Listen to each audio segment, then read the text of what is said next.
It's the Opperman Report. And now, here is investigator Ed Opperman. Okay, welcome to the Opperman Report. I'm your host, private investigator Ed Opperman. You can find me at Opperman Investigations and Digital Forensic Consulting if you go to my website. If you go to, just email me directly at oppermaninvestigations@gmail.com. Very excited today. We have our friend here. Last time he was on the show, he's facing charges. Barrett Brown, he's back with his book, My Glorious Defeats, Hacktivist, Narcissist, Anonymous, a memoir. Book is only out for 8 days. The ink is not even dry yet. Now, if you want to meet Barrett Brown in person, September 16th, you got to go to London, England. Okay, it's a little bit of a hike for some people, but you can go there, right? And it's called the Frontline Club in London at 13th Norfolk Place in Paddington. Mr. Barrett Brown, are you there? Absolutely. Thanks for having me. Hey, thank you so much for coming back, man. So let's start with this. What happened last time you were on the show? You had all kind of charges going on. It seems like you're free now. Yeah, so as part of the FBI's ongoing campaign to disrupt me by whatever means, they and Andy No, who's a certain Peter Thiel employee on the alt-right there back in the U.S., works with the Metropolitan Police Union in London to get me arrested for a protest I had attended a few weeks back, claiming that I had caused alarm and distress to the police officers there. Now, unfortunately for the police, none of the officers present realized I'd caused them alarm and distress, so they had to kind of figure out how to arrange that sort of, retrospectively. So they arrested me, charged me with some things, dropped those charges, went to court, and paid £1,000 fine, or £1,000 fine, which seems like a pretty good deal. If you want to cause alarm and distress to police officers, you can come to London, and it's pretty cheap. So that's all over. I'm still I was put into an asylum, to an immigrant removal center at Gatwick Airport in London for sort of an informal extradition to the U.S. That didn't work because the Home Office here in the U.K., the part of the Home Office that was in on this and that later got caught engaging in this weird little runaround. Another division of the Home Office accidentally let me out when I claimed asylum. They weren't in on it, so by the time I was out, they weren't. There's not much they could do at that point. So it's in front of the courts right now. It'll be in front of the courts for quite a while. The UK, the Home Office continues to. They're right now. They're explaining to the court why they've lost my interview records, the asylum interview that you give to the Home Office. How it is that they've somehow destroyed the audio of that. So it's like with everything else involving this. We're going to repeatedly catch them doing illegal things, and they'll get away with it. And all I can really do is, go out and say it happened. So clarify for me, there are still charges pending, or you're 100% in the clear? No, the UK, there's no more charges in the UK. The FBI back in the US apparently either has sealed search warrants or they're just doing the usual off-the-books campaign. There was an audio of the FBI meeting in the FBI offices in Los Angeles from late 2020 that came out that was provided to the former editor of Vice. He gave it to me after I got out of the asylum center. Right. You can find that online. Basically, they're after me, but I think they're having a difficulty, as sometimes happens, in kind of pulling the trigger on that. So I'm safe for now. So. Yeah, but that's a shame. I was hoping this stuff wasn't still hanging over your head. Now, about the book, My Glorious Defeats, Hacktivist, Narcissist, Anonymous, a memoir. Book just came out. Before you tell us about the book, remind the audience about your background. Who is Barrett Brown?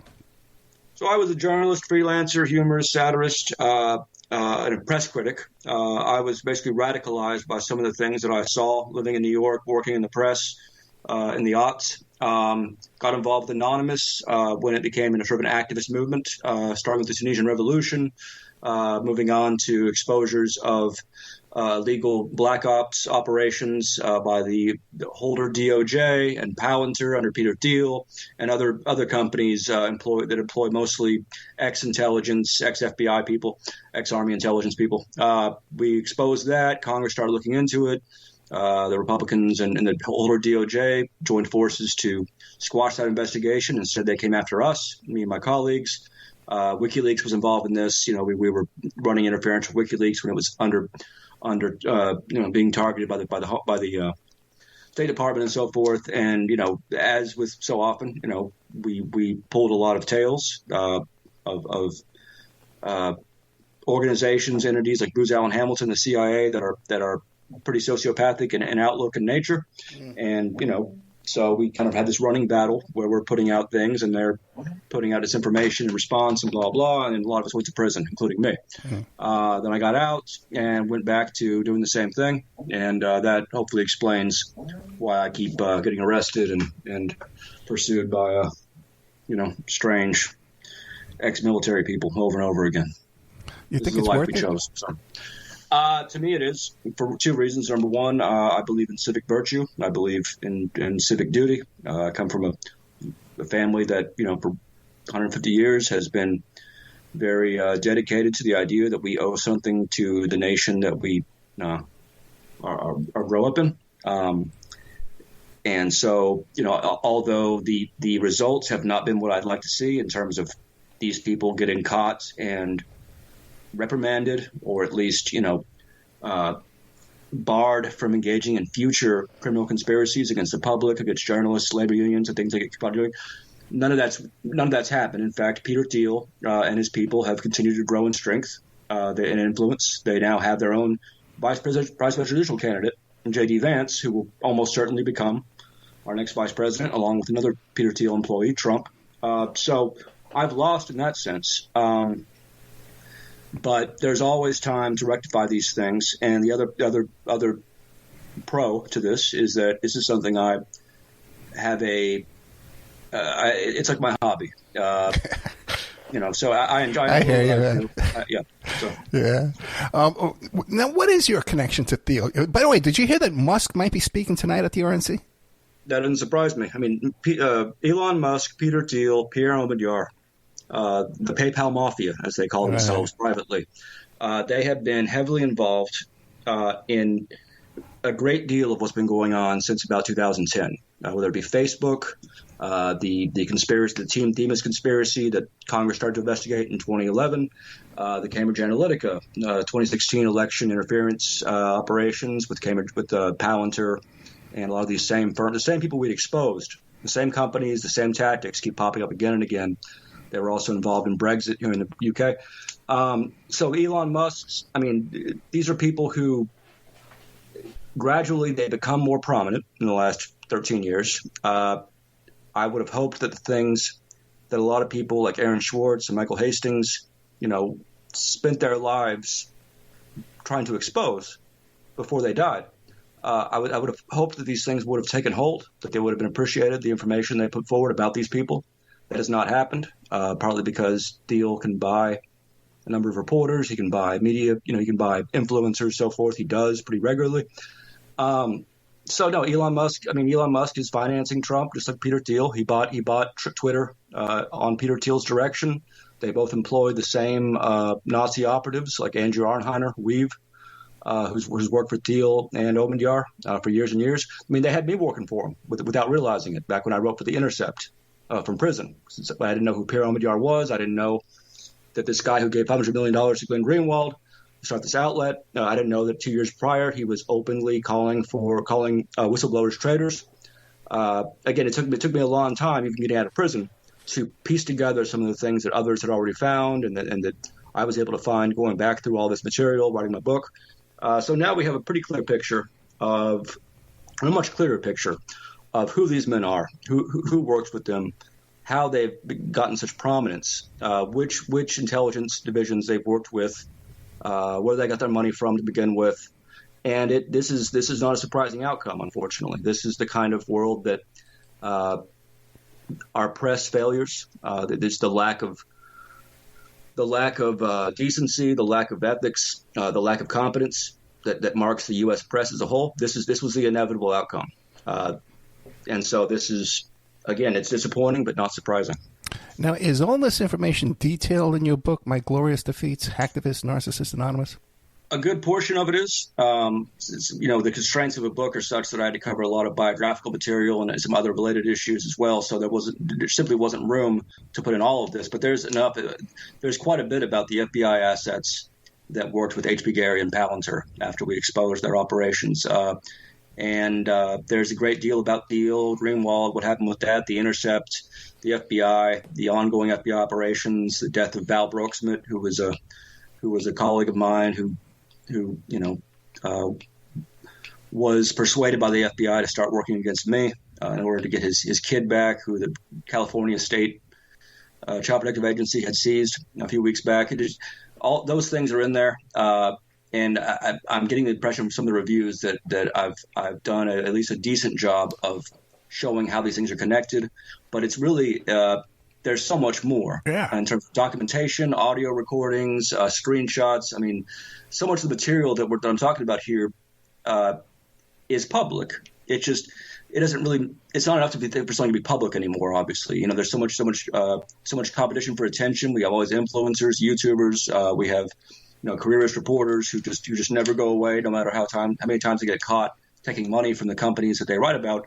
And so it's very difficult to make this case, regardless of how much it overlaps the things that both left and right centrists, agree are big issues. And again, these people who run disinformation firms, who run firms that, whether they be in Israeli or the U.S., the ones that Harvey Weinstein hired and so forth, these firms do a good job of discrediting people. And they spend a lot of time and energy over the last 13 years making sure that the things I put out don't get much attention.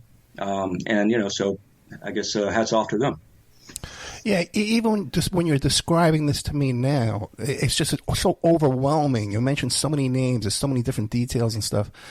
By the way, too, just recently I found out that General Flynn was on the board of Cambridge Analytica. I heard that from Patrick Berge. Are you familiar with Patrick Berge?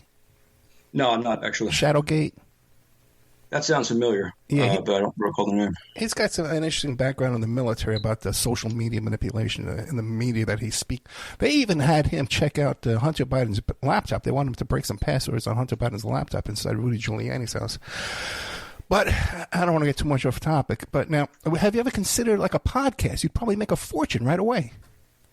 So the thing is, I wouldn't make a fortune because between the U.S. and the U.K., they've set it up so that I really can't make money. Any company I work for in the U.S., including my publisher, news places, the DOJ has the right, which they take full advantage of, to demand that they delay paying me until they can, quote unquote, figure out how much I owe, which is 15% of all my income, to Stratfor, the company that their assets hacked, then blamed it on me and Jeremy Hammond while withholding the evidence until later. In the UK, the Home Office still has my passport, so I can't even open a bank account. So it would definitely be worthwhile for me to really start moving with the times and adopting these mediums that are now doing so much to focus attention on certain things. Frankly, up until about a year ago, I just wasn't in the headspace to do it. There's a lot of these things, a lot of the things that I've come across and that have happened to associates, family members of mine as a result of this really put me in a space where I just sort of given up. But now that I'm feeling that there is another opportunity, another window by which to get people to realize, hey, these people they're going to keep doing the things they've been caught doing. The people who have been covering for them in the press and in the Congress, they're going to keep doing that. The FBI is going to keep concealing it. So that's something that going forward I absolutely will consider. I haven't because got a lot on your mind, bro. Okay. Yeah, my projects get infiltrated pretty regularly, and you know a little bit about this. I know. Yeah. It's very difficult when that happens, even when you have lots of documentation and the assets are bragging about it to each other, and that's getting leaked, and you control that. It's very hard to get the average sort of careerist New York media person to take that seriously, especially because so many of them have been in some ways contaminated, as it were, by some of these same assets who as a tactical necessity, they work with reporters. They try to ingratiate themselves to reporters. By the time the reporter realizes, hey, something's off here, they don't want to admit that they've been conned. That's a big part of what we're up against in terms of, it's not enough to leak things. It's not enough for hackers to go in and take a bunch of emails from the NSA or FBI or Palantir or Boozel and Hamilton. You have to somehow get it to the public at a time in our history where the public really, quite frankly, cannot be depended upon to pay attention, and with the press is even worse. So again, going forward, now that Thiel is more public, now that J.D. Vance's pick as VP has, in the last couple of days, brought a lot of reporters to refocus on this. I mean, the ones who aren't contaminated, the ones who aren't themselves culpable, there may be a possibility of bringing this to light. But again, our institutions are not going to pursue this. I'm waiting, quite frankly, until a period in which the idea that we can just sit around and wait and Congress and the press will figure this all out for us. I'm waiting for that illusion to end so that some real action can be taken as it was taken in 1940 against a fascist, a self-described fascist enterprise. Why don't you describe to us your connection to Thiel, why Thiel is such a bad guy, and how you can prove to us that he owns J.D. Vance? So, number one, J.D. Vance works at Mithril Capital, Thiel's venture capital firm. That's one of the several things that are the easiest way to point to the connection. There's much more than that. Yeah. As for Thiel, I learned about Thiel back in 2011. A former Navy intelligence guy who ran one of these terrible intel contracting firms that do disinfo and black ops, generally crimes on behalf of the government or corporate clients. They had been spying on us during our assistance to the democratic revolution in Tunisia, where we were working with Tunisians and so forth who were quite vulnerable to police efforts, to U.S. military efforts. So he was in there spying on us and working to disrupt things and using that to impress his clients and the FBI. He went to Joseph Min, a reporter who's now Washington Post's major intelligence reporter, who's been working with H.B. Gary on the sly since before that, since 2010. Joseph Min put out an article saying, this guy he's infiltrated Anonymous. He knows their quote unquote leadership, blah, blah, blah. A couple of our hackers went in the next day, went to his company, took his servers, took all of his emails. And that's how we came across what's called Team Themis, this conspiracy by this same company, H.B. Gary and Palantir, which led this operation, and a few others, including Barrett, whose chief engineer is now a Democratic congressman, Pat Ryan. We've discovered this plot that, as I said, Congress ended up investigating. It's a plot where they were going to spy on the children of their targets, of their corporate targets, labor union leaders, reporters, journalists, WikiLeaks, anyone involved in the whistleblowing or transparency movement was fair game. Those people, none of them went to jail. Even the one guy they fired at Palantir, the one guy that they put on leave, Matthew Steckman, who was heavily involved in this, they just waited 3 months until all the press was done with it, and then they promoted him. And now he's a big part of another company under Thiel, Endural, which does drones. So Thiel, since then, has shown up in pretty much every major all of the sort of the little events that have kind of popped up and kind of got some attention and then been forgotten about. He's been involved in quite a few of them, either himself very directly or via people that work for him directly. Andy Ngo, Joe Rogan, people on both the right and the left of all aspects have at different times been either knowingly or unknowingly working for media outlets and other companies that Thiel has set up. Thiel got his early money from InQtel, the CIA's official investment arm, as did Facebook, which Thiel was on the board of until a few years ago. Again, so there's so much that you can point to in terms of things that have diminished our civilization's ability to appraise itself of what it's doing, of what's happening to it, that can be traced to Thiel and to his forebearer. I'll talk about it another time. I don't want to get into that. But and so that's why I've been really obsessed with this guy and sort of clanging the bell about him since 2011. And also it was Palantir that got the FBI to start investigating me after we exposed that thing. And then they took about 9 months and they organized a hack on Stratfor and then got me on it. So Thiel has been my personal archenemy for 13 years. He's now the archenemy, I think, of everyone, of our entire civilization, except insofar as our civilization has fascist Nazi elements. And in that case, they should definitely support him because he is their guy. And you mentioned that they're doing surveillance on people's kids? Yeah, Aaron Barr and the other people involved in Palantir, Thiel's company, and the other companies, they had some slides that they presented to Bank of America and the U.S. Chamber of Commerce. And this had all been put together by the DOJ. And this came out in the New York Times and every other outlet after we put it out back then. among Aaron Barr, the things that Aaron Barr did to show his employers what he could do was to do surveillance on the children of some labor leaders, showing where they went to school and so forth. And then he explicitly talked about finding dirt on them to gain leverage over the main targets. This was the thing I was talking about in this video I made later on after the FBI threatened my mom. When I explained, here's what the FBI is doing to us. I'm going to do it back to them, and I'll see if it's illegal when I do it. And of course it was, because they raided me that same night. So, again, there's only so many lessons you can try to put out there. There's only so many documents and speeches you can give, books you can write, articles you can get people to write. Ultimately, I think in the next few years, this nascent civil war, this budding civil war, will sort of come to fruition. And I think that's the only point at which those of us who have been kicked down the road over and over again will have a real chance to put an end to this criminal conspiracy, this ongoing criminal conspiracy that the Democrats and Republicans alike have both participated in and covered for over the years. So you're predicting an actual ground battle? I think not infantry battles, not in that kind of sense. It'll be a very postmodern civil war, Gotcha. and it'll start slowly, and it'll be like a frog boiling kind of thing where we don't know we're in it till we're in it. But I think the arguments have been made by people other than me over the last 5 years in the Atlantic and New York Times, all the major mainstays of the press. They've been saying we're in a civil war. Now they're using that. They're doing that because it's fun. It's a fun way to sell a feature article. Say we're in a civil war already.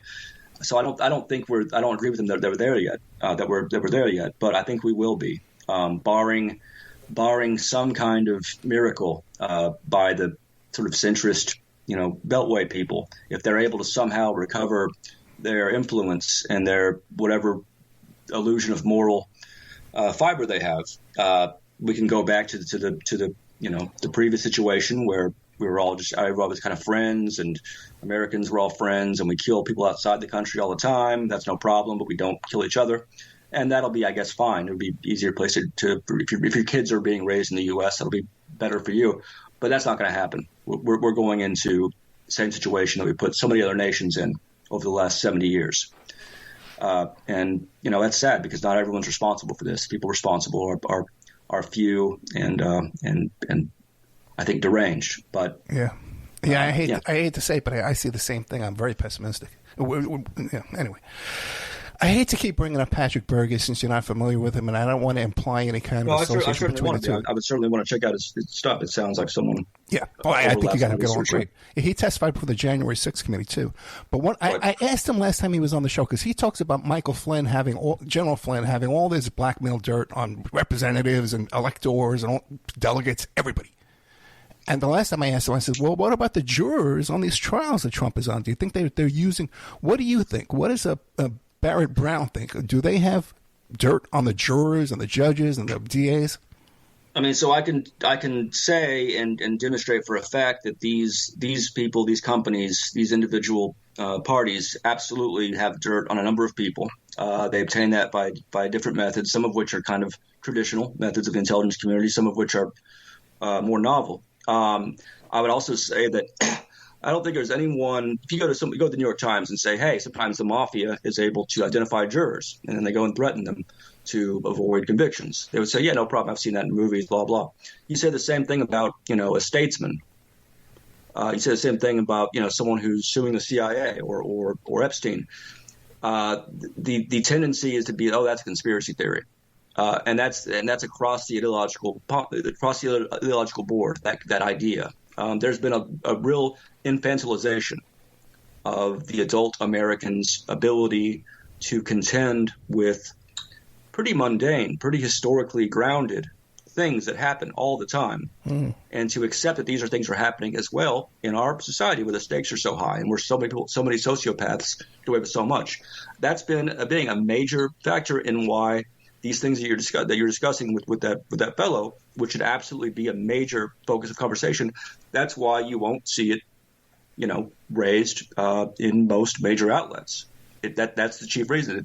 There's very little that has to be done in terms of bad actors. Epstein, the companies he and what's his name, the producer in L.A. hired, to go after their victims, keep them quiet.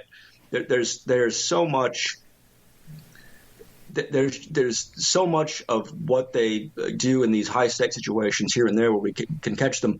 So much of it is unnecessary because there's so much self-censorship among the kind of people who go to Columbia and study journalism and then they start working in New York and blah blah. They're just, and that's the big barrier we're up against. We're very rarely up against the police or the FBI. I mean, I am quite a bit, but really what we're up against is careerism, incompetence, cowardice. The whole peer pressure kind of environments whereby if you get called a conspiracy theorist and you have a career at the New Yorker or whatever, that's bad for you. And so people are very adverse to investigating, even giving a cursory examination of things that have not only happened before and been documented and admitted to, but have happened recently and been documented and admitted to. And that's the thing that scared me most the last 15 years. Is the inability and the unwillingness to accept that that we conspire as human beings. Middle school girls conspire, bankers conspire, gang members conspire, soccer wives conspire. It is one of the things we do as a species. But somehow, for some reason, insensibly, we have gotten to this point where the idea of these same conspiracies occurring among the people who have the most reason to do so, the greatest motives to do so, the most capabilities to do so, and who get caught doing so, that it's just somehow untoward or unseemly to pursue those investigations. That's what has allowed the U.S. to get to the state it's at now. Yeah, and especially when these oligarchs, and these billionaires, they have such perversions and such addictions and such low morals. Of course, they would be doing everything they could if they have these tools at their disposal. Now, when you were speaking about a press,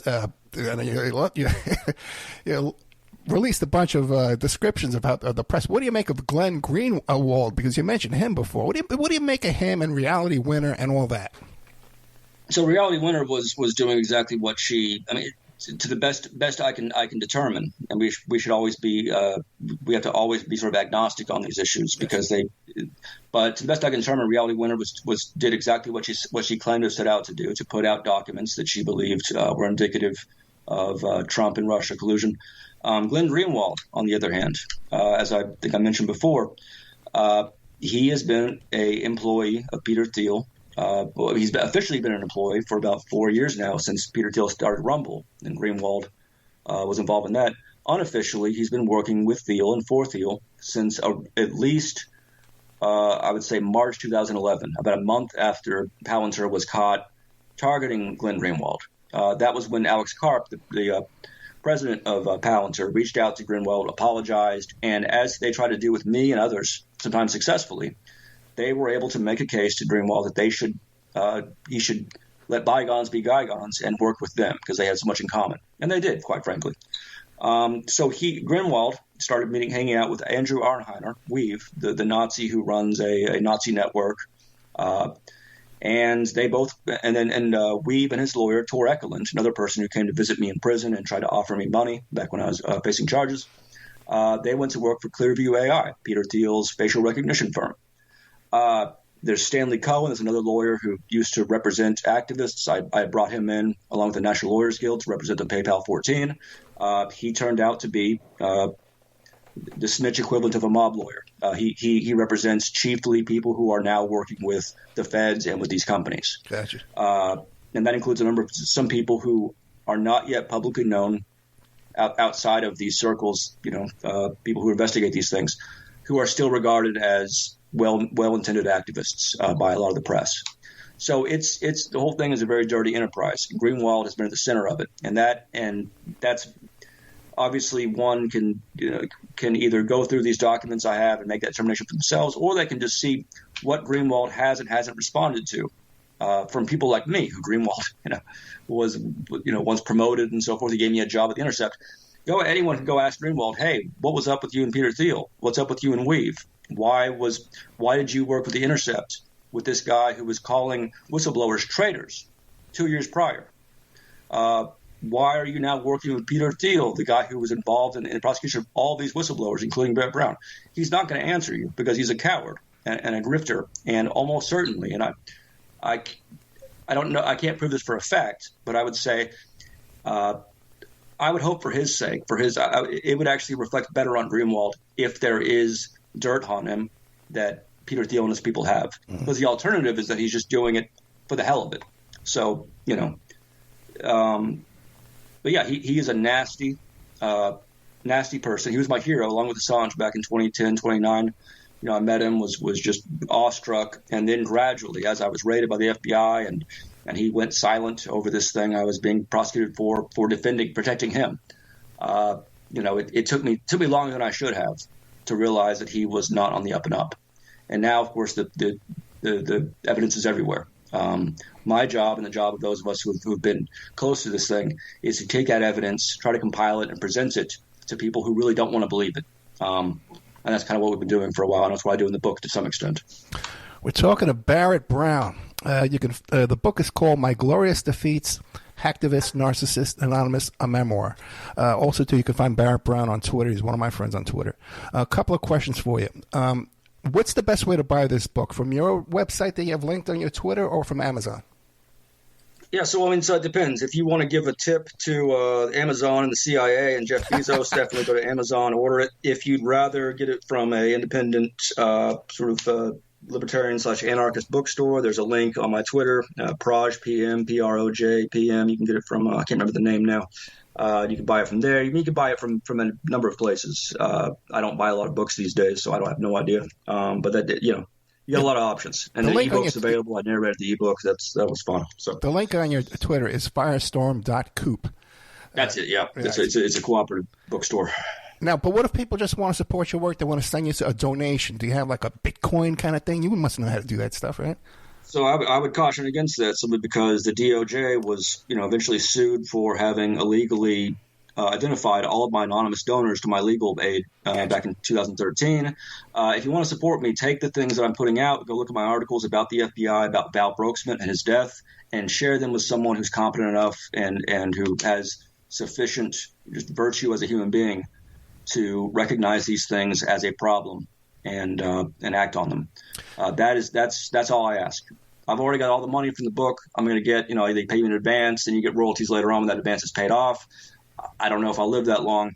I don't want anyone. No one needs to buy the book necessarily. Just take this information and please just run with it. I would just say that, and this is something that the book doesn't go into as much as I would have if I had had more time, and if some of this information hadn't come out towards the end of the writing process.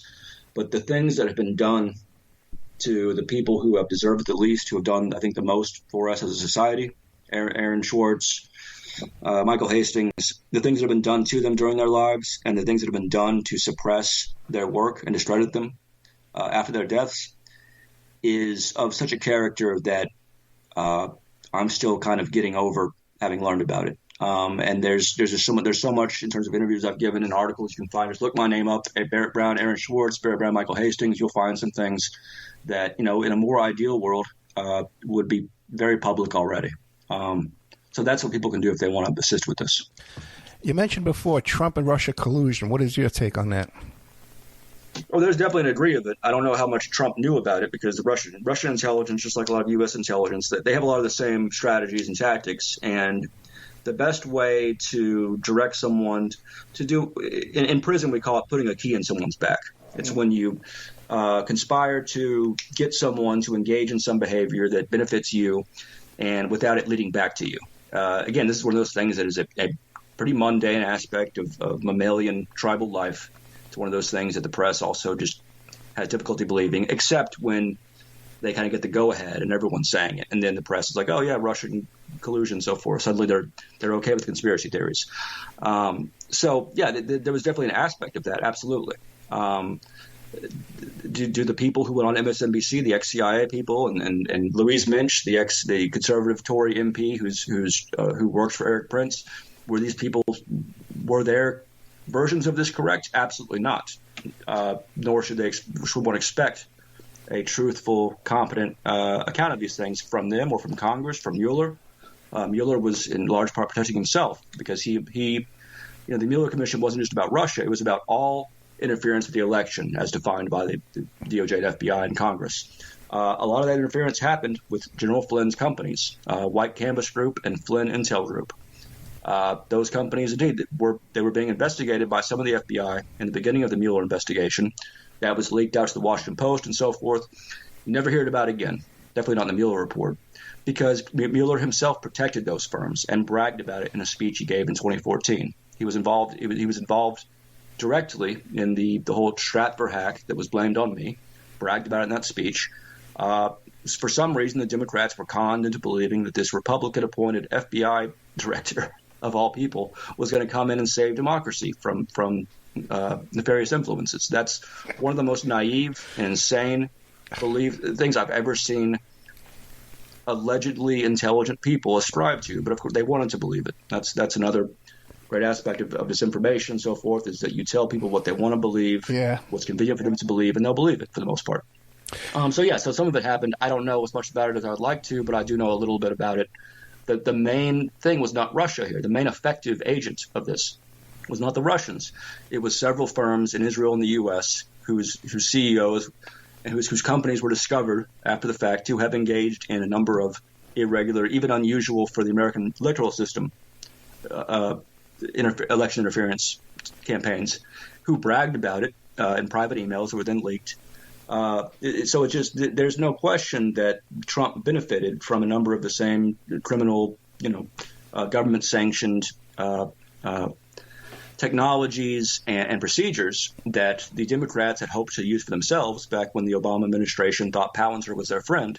There's no question of it. I think the larger issue is,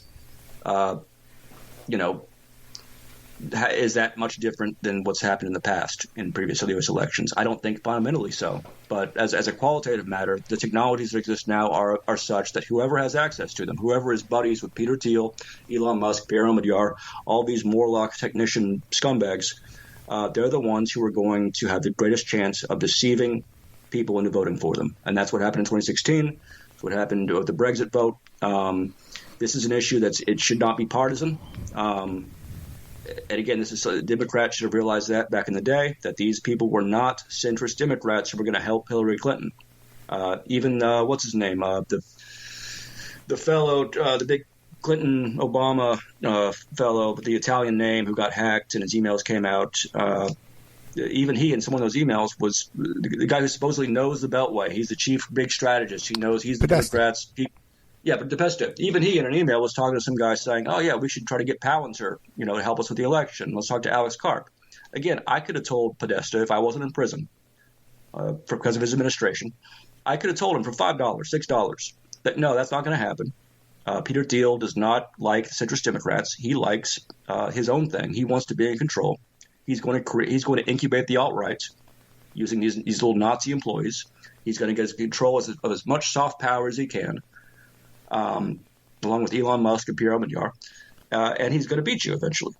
And then none of you are going to take responsibility for what happened, and you're sort of going to cover it up the rest of your life, and the American people will be the ones to suffer from it. So I guess that answers, some of your questions. Yeah, great stuff, man. So in your estimation, since Trump has access to Musk and Thiel and all their data and Cambridge Analytica and Bannon and all these scumbags, like you said, he's going to win. Oh yeah, and if they don't win, they'll take power by other means. Yeah. That brings us to Julian Assange. What do you make of him? Similar with Greenwald, less of a careerist. Definitely started out. He had an ideology, and he was committed to the transparency movement. Like a lot of these people, including some people who he takes advice from, people I've worked with in that sphere. I won't name here. He has his personality and intellect are such that he's very, very susceptible to manipulation. Anyone who tells him he's right, he'll keep around. Anyone who says, "Hey, this is a bad idea." And again, I know a lot of his ex-girlfriends. I know a lot of his volunteers who work with him directly. I was one of the people who, along with Jeremy Hammond, who went to prison over our efforts to provide him with Stratfor emails that could have, properly handled, could have kept us all from a lot of pain. I've seen him at his best and worst. He is someone who was not cut out for – he was someone who would have been a great system administrator, who WikiLeaks was a great idea. Had he not been under the pressure of incarceration and disinformation and being targeted by all these different countries and so forth, I think he could have been a real leader. What he became instead is of such a character that the less you know about what he's actually done, the less you know about his public claims about the 2016 election and the things that have come out since then, to say nothing of the things that some of us know directly, you start to come to, I think, to my opinion on him, which is that he was prosecuted. He was not prosecuted for the things he did wrong. He was investigated for the things he was doing right, that damaged the state and revealed the truth. But he was and remains such a person of weak and poor character who was very quick to sacrifice people on his side and then explain to himself why that was okay, that he was destined to fail. And that's what he's done. He did not live up to his martyr legacy. He made a number of decisions, even years back, that a real revolutionary does not make. And he's come to a failure's end insofar as that he had to make a deal, and then that involves him not engaging further in this work. He's no longer a threat. He's no longer the most dangerous man in the world. He's been castrated, essentially. And that was something that 10 years ago I've been mortified to believe it to be a possibility. I'm as naive as everyone else, apparently, because I keep falling for these people and going to prison on their behalf. But he is someone who was not up to this task. And it was a huge task. It was an immense task, not just to create this idea of creating a clearinghouse for leaks and overseeing it against all the pressures, but also serving as a face and as a spokesperson for a movement that I believed in very much. But he was not. There's more to this. There's more to this game than saying things, believing that you're going to stand up against pressure. There's a lot more to it. And no one, including myself, has done a great job of handling it. But some of us, I think, are more open to acknowledging our failures so that we can do better in the future. Julian Assange is not one of those people. And that's why this whole thing has failed. It's why WikiLeaks is done for. It could essentially be replaced someday with something better.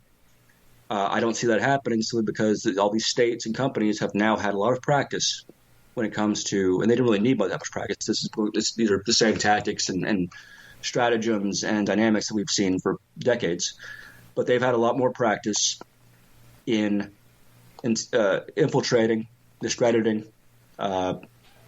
demoralizing a idealistic, self-confident movement to expose the criminality of the oligarchs. Now, when I read those text messages between Assange and Don Trump Jr., where he's talking about, hey, leak me your tax returns, and if I release them first, it'll make me look impartial. Now, when I read that, I'm disgusted, man. I mean, you know the man, you know his writing style. What do you make of that?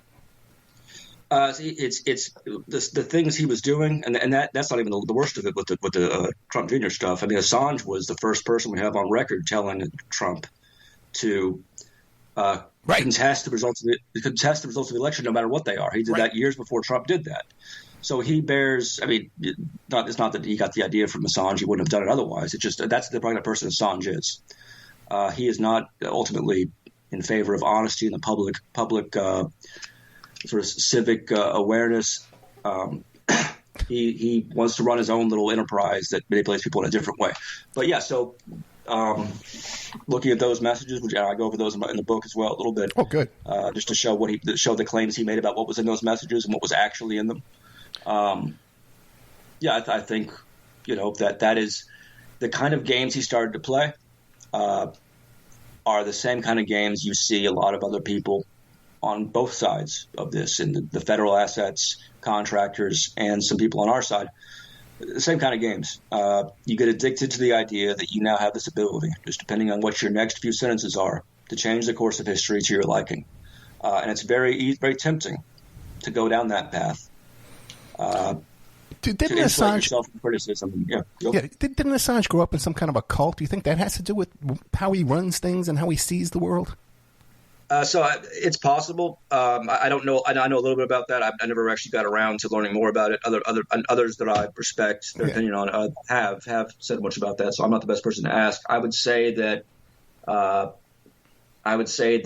he is very, even aside from the cult stuff, I would say he is similar in outlook, attitude, and capabilities to many of the other computer programmers I've met, in so much as that they're not the kind of people that we should have running anything outside of computers under supervision. I know it's unfair to there's a lot of great computer programs, software engineers out there.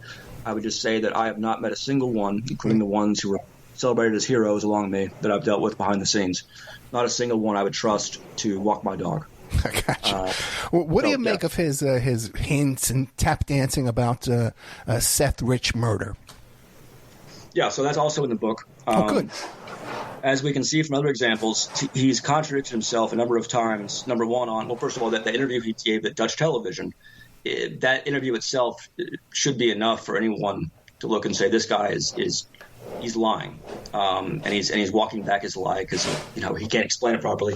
Beyond that, there was a number of times in which he used the deaths of certain of our shared colleagues, Aaron Schwartz, for instance, and I think Michael Hastings, to promote WikiLeaks and so forth, in the same way he did with Seth Rich. Elsewhere, WikiLeaks, when it was convenient to do so, he said WikiLeaks does not identify our leakers, even when they're dead. Right. He said that later on, when I forgot what the circumstances were, but when that was a convenient thing to say. Of course, he did that all the time, including people who were not his leakers. So he's a person who just keeps getting caught lying about his basic principles, basic procedures. And again, I guarantee you that deep down, or that in conversations with some of his more base associates like Kim.com, these other hucksters, I'm sure he has some reason why it's okay for him to do that. Again, I have a sense of it from these other people because they've tried to convince me to do the same thing. I didn't go along with it. That tends to get me in trouble because people don't like that when you turn out to have these principles. I guarantee you, from his point of view, he's done nothing wrong, and he never will. And he's at least that was his point of view. It's possible it was hammered out of him. I don't know what a person like that. I know how I respond to prison and persecution. I know how some other people respond to it. I don't know how he does, because I haven't talked to him in the time since he was arrested out of the embassy. Then what does Barrett Brown sit around thinking when he sees Julian Assange anointed like a saint with people, well-meaning people, like people that are normally on the right side of things, and then Barrett Brown is not given this kind of sainthood? Sure. That was the kind of thing that bothered me quite a bit. I mean, because aside from being an idealist and someone who really does try to engage in civic virtue, I am a mammal, and I am someone who has a great deal of neuroses and a desire to be understood and worse, to be respected and so forth. So it was difficult, and at the same time, I had a more noble impulse to try to make public these aspects of him and all these issues that were important and needed to be understood. What I gradually came to realize was that it's very difficult to do that in an effective way. The reason my columns from prison were so successful was because I was legally barred from talking about my case. And so I had no choice but to be charming and funny and write about other things in a way that did much more for my ability in the future to focus on things and to protect myself from claims that I'm not a journalist, I'm a hacker or whatever. So I'm now okay with it. It no longer bothers me as much as it did. Obviously, seeing Peter Thiel and Elon Musk rise and be called geniuses for that long period by the press was very difficult. It's one of the reasons I just couldn't get off drugs and drinking until very recently. It was very difficult, especially when Kevin Gallagher and other associates of mine kept dying after, oftentimes in circumstances where they were being pursued openly by some of these same FBI assets. But I've gradually come to accept that I can't control everything, and that all I can really do is keep my own little quarter clean, as Orwell once put it. Try to engage honestly and openly and diligently. Beyond that, having said that, the contrast and the reason these contrasts occur, the very different receptions and the dynamics behind these things, the NGOs like Freedom of the Press Foundation and the Courage Foundation, the people who staff those groups, who are board members there, the things they do and don't do. It is disgusting, especially in the context. And there are still things that I do intend going forward, especially when I do this talk at Frontline on the 16th of September. I do plan on having one more try at explaining why these aren't just problems that I face, that I'm the victim of, that the real victims is the public. I don't know how it'll go, but, I can't, obviously I can't just give up on it. Yeah. I've got a duty. Frontlineclub.com. It's on 13th Norfolk Place in Paddington, London, on September 16th. Okay, you can go there in person. Otherwise, we're talking to Barrett Brown. The book is called, once again, My Glorious Defeats, Hacktivist, Narcissist, Anonymous, a Memoir. And you say, how old are you? You look like a young guy still. I'm older than I look. I'm 42. That's still young, bro. 62. I'm 63 in a couple of months. Okay, you're still young. And take care of your health, man. You got to do that.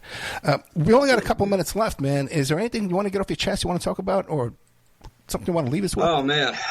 Yeah, I mean, if anybody wants to just get a real sense of the kind of hands we're in terms of the press having to, investigate assassination attempts and so forth and how well they're going to do on that, I recommend everyone to go read the book review that the New York Times ran on my memoirs last week. The review itself was written by an outside person from New York Magazine who was already somewhat familiar with the actual background to this.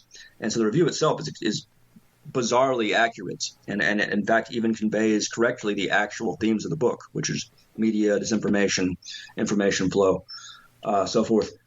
The headline, the New York Times is only responsible for the headline and the picture. The headline, so the review notes that I'm not a hacker, can't code, I've never been a hacker, look down on hackers, I've always been a journalist, et cetera, et cetera. There are all these Reporters Without Borders, all these organizations have always called me a journalist. I've written for every fucking outlet. I almost got out through the whole thing without cursing. Go ahead. Every outlet there is. And the headline that the New York Times wrote says, this hacker's story is something, something, something. So even when the New York Times commissions someone that they trust to write a review of a book about the last 15 years and the behind-the-scenes stuff involving Trump and fascism and the FBI and the police state, and then they read the article, they are unable, even then, even in those most felicitous of circumstances, to write an accurate headline that does not directly contradicts the main point of the article. So that's something to keep in mind, because regardless of, even if one isn't as vitriolic against the press as I am after 20 years of working within it and seeing it up close, we all, everyone including me, does tend to automatically put credence in articles we read. I mean, unless we have some reason not to, we generally tend to think that the articles will be accurate, that even mundane facts are going to be accurate. And it's just not the case. And the extent to which it's not the case should be frightening to all of you in the U.S. who are raising children there. It's something that bothers me, but really it should be bothering you guys, because you're the ones who are going to take the full brunt of the consequences of this almost unprecedented rise of the incompetent careerist, grifter into the press corps, which was not as bad as 20 years ago was not nearly as bad as this. So that's something that is the chief takeaway everyone should take from my book, from every speech I give, is that we are not in good hands. And we have to wake up every day remembering that when we see what's been reported and we see the contractor reporting, the contradictions in the same outlet reporting the same event. Again, the New York Times, I use that as a stand-in a lot just to represent media. It's not the only guilty party by any means. But there is not – we're in very poor hands. And by we, I mean you guys, because I now live in the UK, and I'm sure hopefully within 10 years I'll be in Kurdistan, away from the results of this weird yuppie regime that we call the establishment of the U.S. Yeah. I've worked on cases, and then I see an article written about them, and it's just night and day. They don't know what they're talking about. Absolutely, yeah. And until you've been there, Yeah. And, crime reporters, for instance, I mean, this is a great example of how this works. Dallas Morning News, a guy there who's a crime reporter, he needs to talk to the police every day to get scoops, breaking stuff. He needs those police, public affairs people. He doesn't need the defendants. And so it shouldn't be surprising that so many articles, even on pretty mundane crimes that don't take a hold, that aren't like CIA people involved. There's no like shadowy like disinformation apparatus being, just regular crimes. Even basic stuff like the ages of those involved are just routinely wrong. They never get corrected. So true. So when we're talking about anything above that, anything more complicated than that, which is pretty much everything that matters, the advantage is always towards those who have something to gain by the real story being obscured. That's a dangerous ecosystem we have here. And for reporters, if you step out of line, take a look at Cerise Castle, who's been reporting on the L.A. Sheriff's Department gang units, the gangs within the L.A. Sheriff's Department, who's been there's 800 emails of police surveillance on Cerise Castle, okay, that they're surveilling her for her due to her reporting on these Sheriff Department gangs. Mr. Barrett Brown, we're out of time, okay? Anytime you want to come back, I don't care if it's 3 o'clock in the morning, okay? You call me up, I'm going to put you out on the air, right? I would love to support you in any way I can. God bless you, brother. Thank you for your sacrifices. Morning U.S. time, you got it. Thank you for your sacrifices too, my friend. Thank you. Good night, sir. Thanks for having me. Adios.